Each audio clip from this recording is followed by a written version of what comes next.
星期六舉行嘅港超聯賽事啊，冠忠南區主場鬥港會，冠忠南區話咁快就已經由潘佩謙入兩球咧就係領先㗎，但係港會下半場就追平7分鐘之內，莊文力入埋呢一球波咧，港會咧就正式攀平2-2，跟住港會繼續係咁攻啊，呢邊咧一斬埋嚟，洛迪古斯落9一鬥，爭啲都考起埃凡㗎。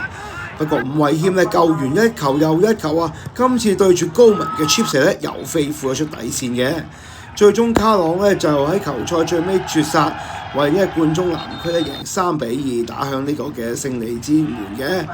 賽後咧我哋訪問咗伍偉謙，仲有梅開2度嘅潘培軒。盡量唔好令到球隊喺落後情況，咁保住球隊，即使俾人追咗2球都唔好失第3球。咁即係進攻點樣去再攞領先，就交翻俾我哋啲前鋒，我對佢哋有信心。咁自己個職責盡量保住，即係唔好再失波啦。咁令到球隊即係全心全意再去攞翻個贏波。其實我覺得踢波裏邊實有人評論你好定唔好嘅。我覺得喺做任何嘅決定或者做任何嘅事，我覺得最緊要係對得住自己，即係做好每一場波我應該要做嘅嘢。我唔需要理人哋去對我評價係咩。可能好嘅都會聽，唔好嘅都要聽。咁我就覺得，即係點樣做到教練嘅要求，或者做到對得住自己，先係最緊要嗰樣嘢。